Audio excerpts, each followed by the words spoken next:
आज बैंक में बहुत ज्यादा भीड़ थी। वहीं पर एक बुजुर्ग बैंक के लाइन में खड़े थे। अचानक से पीछे से किसी ने उन्हें धक्का दे दिया। अरे जरा संभल कर बेटा, सामने देखकर चला करो। धक्का लगने से आहत बुजुर्ग ने कहा। वे उसके करीब जाकर बोले, बेटा चाहे कितनी भी जल्दी हो पर कभी शिष्टाचार नहीं भूलने चाहिए। तुमने एक तो मुझे धक्का मारकर मेरा चश्मा गिरा दिया, उस पर मेरे कहने के बावजूद तुम मुझसे माफी मांगने के बजाय आंखें दिखा रही हो। अब स्वाति उन्हें और भी ज्यादा गुस्से से देखने लगी। मुझे पता है कि स्वाति को गुस्सा बहुत जल्दी आता है। बचपन से ही उसका मिजाज थोड़ा गर्म प्रकृति का रहा है, इसमें उसकी कोई गलती नहीं है। वो वसुंधरा जी और रामनाथ जी की इकलौती लाडली बेटी है। खूबसूरत होने के साथ साथ बहुत होशियार भी है। उसका मिजाज थोड़े से ही बातों पर बिगड़ जाता है, परंतु वो सामान्य भी कुछ ही मिनटों में हो जाती है। उसे किसी की टोका टाकी या जोर से बोलना पसंद नहीं। इसके अलावा उसे किसी से हारना या पीछे रहना भी नहीं भाता। जो चाहती उसे पाकर रहती। मैं उसे अच्छी तरह समझती हूँ, इसलिए सदैव उसके पीछे रहती हूँ। आगे चलने या रास्ते में आने का प्रयास नहीं करती। मुझे जिंदगी ने भी कुछ ऐसा ही बनाया है। बचपन में अपनी माँ को खो दिया था। पिता ने दूसरी शादी कर ली। सौतेली माँ को मैं बिल्कुल नहीं भाती थी। मैं दिखने में भी खूबसूरत नहीं। एक ही उम्र की होने के बावजूद मुझ में और स्वाति में दिन रात का अंतर है। वह दूध से सफेद, खूबसूरत, नाजुक, बड़ी बड़ी आंखों वाली और मैं साधारण सी हर चीज में औसत हूँ। मैं अक्सर उसकी सुरक्षा कवच बनकर खड़ी रहती। आज भी ऐसा ही हुआ। स्वाति को बचाने के लिए मैं सामने आ गई। नहीं नहीं अंकल जी, आप प्लीज उसे कुछ मत कहिए। स्वाति ने आपको देखा नहीं था, वो जल्दी में थी। उसकी तरफ से मैं आपसे माफी मांगती हूँ, प्लीज माफ कर दीजिए। बेटा जब गलती तूने की ही नहीं तो माफी क्यों मांग रही है? तूने तो उल्टा मुझे मेरा गिरा चश्मा उठाकर दिया। तेरे जैसी बच्चियों की वजह से ही तो दुनिया में बुजुर्गों के प्रति सम्मान बाकी है, वरना इसके जैसी लड़कियां तो। मेरी जैसी से क्या मतलब है आपका ओल्ड मैन? गले ही पड़ गए हो? बुजुर्ग आदमी को झिकटती हुई स्वाति आगे बढ़ गई। मुझे स्वाति की यह बात बहुत बुरी लगी।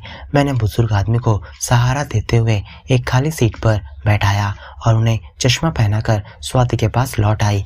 हम दोनों जल्दी जल्दी घर पहुंचे। स्वाति का मूड ऑफ हो गया था, पर मैं उसे लगातार चीयर अप करने का प्रयास करती रही। उस दिन पार्टी में जब उसने एक हैंडसम लड़के को देखा तो अचानक से स्वाति मेरी बांह पकड़कर खींचते हुए मुझे अलग ले गई और कानों में फुसफुसाकर बोली, नेहा वो देखो सामने ब्लैक सूट पहने मेरे सपनों का राजकुमार खड़ा है। मुझे तो बस इसी से शादी करनी है। मैं खुशी से उछल पड़ी। सच स्वाति, तो क्या तेरी तलाश पूरी हुई? हाँ, स्वाति ने शर्माते हुए कहा। सामने खड़ा नौजवान वाकई बहुत हैंडसम और खुशमिजाज लग रहा था। मैंने कहा, मुझे तेरी पसंद पर नाज है स्वाति, मैं पता लगाती हूँ कि ये कौन है। वैसे तब तक तुझे उससे दोस्ती करने का प्रयास करना चाहिए। वो रुआसी होकर बोली, यार यही तो समस्या है, वह पहला लड़का है जो मुझे भाव नहीं दे रहा। मैंने एक दो बार प्रयास किया पर वो अपने घर वालों में ही व्यस्त है। यार कुछ लड़के शर्मीले होते हैं, हो सकता है वो दूसरे लड़कों की तरह बोल्ड ना हो जो पहली मुलाकात में ही दोस्ती के लिए उतावले हो उठते हैं। यार तभी तो ये लड़का मुझे और भी ज्यादा पसंद आ रहा है। दिल कर रहा है कि किसी भी तरह यह मेरा बन जाए। तो फिक्र मत कर, मैं इसके बारे में सारी बात पता करती हूँ, सारी कुंडली निकलवा लूंगी। मैंने उस लड़की की तरफ देखते हुए कहा। जल्दी कोशिश करके मैंने उस लड़के से जुड़ी काफी जानकारी इकट्ठा कर ली। वो हमारी कॉलेज फ्रेंड का भाई था। उसका नाम सुमित था। वो कहाँ काम करता है, कहाँ रहता है, क्या पसंद है, घर में कौन कौन है जैसी बातें मैंने स्वाति को बता दी। अब तो मैं अक्सर देखती कि स्वाति उस लड़के के ही ख्यालों में खोई रहती है, उसी की तस्वीरें देखती रहती है या उसी की डिटेल्स ढूंढ रही होती है। मुझे समझ में आ गया कि स्वाति को उस लड़के से वास्तव में प्यार हो गया है। एक दिन मैंने यह बात पापा को बता दी और आग्रह किया कि वे उस लड़के के घर स्वाति का रिश्ता लेकर जाएं। पापा ने उसके परिवार वालों से बात चलाई तो पता चला कि वे लोग भी सुमित के लिए लड़की ढूंढ रहे हैं। पापा ने अपनी तरफ से स्वाति के लिए उन्हें प्रपोजल दिया। रविवार के दिन सुमित और उसके परिवार वाले स्वाति को देखने आने वाले थे। स्वाति बहुत खुश थी। अपनी सबसे अच्छी ड्रेस पहनकर वो तैयार हुई। मैंने बहुत जतन से उसका मेकअप किया। मेकअप करके बालों को खुला छोड़ दिया। वो बेहद खूबसूरत लग रही थी, मगर आज पहली दफा स्वाति मुझे नर्वस दिखाई दे रही थी। जब स्वाति को उनके सामने लाया गया तो सुमित और उसकी माँ एकटक उसे देखते रह गए। मैं भी पास ही खड़ी थी। सुमित ने तो कुछ नहीं कहा, पर उसकी माँ ने बगैर किसी औपचारिक बातचीत के जो कहा उसे सुनकर हम सब आश्चर्यचकित रह गए। लड़के की माँ ने कहा, खूबसूरती और आकर्षण तो लड़की में कूट कूट कर भरा है, मगर आगे कोई बात की जाए उससे पहले ही क्षमा मांगते हुए मैं यह रिश्ता अस्वीकार करती हूँ। स्वाति का चेहरा उतर गया। पापा भी इस अप्रत्याशित इनकार से हैरान थे। अजीब मुझे भी बहुत लग रहा था। आखिर स्वाति जैसे खूबसूरत और पढ़ी लिखी बड़े घर की लड़की को पाना किसी के लिए भी हार्दिक प्रसन्नता की बात होती, और फिर स्वाति भी तो इस रिश्ते के लिए कितनी उत्साहित थी। पापा ने हाथ जोड़ते हुए धीरे से पूछा, इस इनकार की वजह तो बता दीजिए, आखिर मेरी बच्ची में कमी क्या है? लड़के की माँ ने बात बदली और मेरी तरफ इशारा करते हुए कहा, मुझे ये लड़की पसंद है। यदि आप चाहे तो मैं इसे अपनी बहू बनाना पसंद करूंगी। आप घर में बात करके जब चाहे अपना जवाब दे देना। पापा ने उम्मीद के साथ सुमित की ओर देखा तो वो भी हाथ जोड़ते हुए बोला, अंकल जैसा मम्मी कह रही है मेरा जवाब भी वही है। मैं भी चाहूंगा कि नेहा जैसी लड़की ही मेरी जीवन साथी बने। स्वाति रोती हुई अंदर भाग गई। मैं भी उसके पीछे पीछे अंदर चली गई। उन्हें विदा कर मम्मी पापा भी जल्दी से स्वाति के कमरे में आ गए, मगर स्वाति किसी से भी बात करने को तैयार नहीं थी। रोती हुई बोली, प्लीज आप लोग बाहर जाएं, मैं अभी अकेली रहना चाहती हूँ। हम सब बाहर आ गए। इस समय मेरी स्थिति अजीब हो रही थी। समझ में नहीं आ रहा था कि मैं क्या करूं। कसूरवार न होते हुए भी आज मैं सबकी आंखों में चुभ रही थी।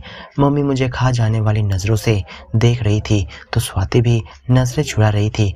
मुझे रात भर नींद नहीं आई। अगली सुबह भी स्वाति बहुत उदास दिखी। उसकी नजरों में दोषी मैं ही थी और यह बात सहन करना मेरे लिए बहुत कठिन था। मैंने तय किया कि मैं सुमित के घर वालों के इनकार की वजह जानकर रहूंगी। स्वाति को छोड़कर उन्होंने मुझे क्यों चुना, जबकि स्वाति मुझसे लाख गुना ज्यादा खूबसूरत और स्मार्ट है, होशियार है। मैं तो कुछ भी नहीं। बात की तह तक पहुंचने का फैसला कर मैं सुमित के घर पहुंच गई। बहुत आलीशान और खूबसूरत घर था उनका। घर बहुत करीने से सजा था। मैं ड्राइंग रूम का जायजा ले रही थी कि तभी बगल के कमरे से चश्मा पोंछते हुए एक बुजुर्ग आदमी निकले। मुझे उन्हें पहचानने में एक पल भी नहीं लगा। यह बैंक वाले वही बुजुर्ग आदमी थे जिनसे स्वाति का झगड़ा हो गया था। झगड़े में उनका चश्मा गिर गया था और मैंने उन्हें चश्मा उठाकर दिया था।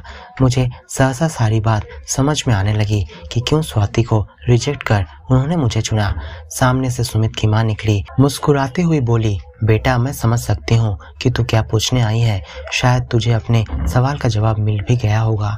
दरअसल उस दिन बैंक में मैं भी वहीं थी और सब कुछ अपनी नजरों से देखा था। खूबसूरती, रंग रूप, धन, इन सब से ऊपर एक चीज होती है और वो है संस्कार। हमें एक सभ्य और व्यवहार कुशल बहू चाहिए, बिल्कुल तुम्हारे जैसी। मैंने आगे बढ़कर दोनों के पांव छूने चाहे पर उन्होंने मुझे गले से लगा लिया। घर पहुंची तो स्वाति ने पहले की तरह रूखेपन से मेरी तरफ देखा और फिर अपने काम में लग गई। मैं उसके पास जाकर धीरे से बोली, कल के इनकार की वजह जानने मैं सुमित के घर गई थी। तुझे याद है वो बुजुर्ग आदमी जिनका चश्मा बैंक में तेरी टक्कर से नीचे गिर गया था? दरअसल वे बुजुर्ग आदमी सुमित के दाजी हैं और इसी वजह से उन्होंने तुझे ना कह दिया। पर तू परेशान मत हो स्वाति, तेरी पसंद के लड़के को मैं कभी अपना नहीं बनाऊंगी। मैं ना कहकर आई हूँ। स्वाति खामोशी से मेरी तरफ देखती रही। उसकी आंखों में रूखेपन की जगह बेचारगी और अफसोस ने ले ली थी। थोड़ी देर चुप बैठने के बाद वो धीरे से उठी और मुझे गले लगाते हुए बोली, पागल है क्या? इतने अच्छे रिश्ते के लिए कभी ना नहीं करते। मैं करवाऊंगी सुमित से तेरी शादी। मैं आश्चर्य से उसे देखने लगी तो वो मुस्कुराते हुए बोली, आज तक तुम मेरे लिए जीती रही है। आज समय है कि मैं भी तेरे लिए कुछ अच्छा करूं। खबरदार जो ना कहा। मेरे दिल पर पड़ा बोझ हट गया था। मैंने आगे बढ़कर उसे गले से लगा लिया। दोस्तों, हम चाहे कितने भी पढ़े लिखे क्यों ना हो, पर बुजुर्गों के साथ कभी भी दुर्व्यवहार नहीं करना चाहिए। खूबसूरती, रंग रूप, धन, इन सब से ऊपर एक चीज होती है और वो है संस्कार। हमें हमेशा ध्यान रखना चाहिए और कोई भी गलत व्यवहार उनके साथ नहीं करना चाहिए। तो दोस्तों, क्या आपको कहानी अच्छी लगी है तो इस वीडियो को लाइक और अपने दोस्तों के साथ शेयर जरूर करें और ऐसे नए स्टोरी सुनने के लिए हमारे चैनल को सब्सक्राइब करना बिल्कुल ना भूलें। आपको कौन सी प्रकार की कहानी पसंद है हमें कमेंट में लिखकर जरूर बताएं।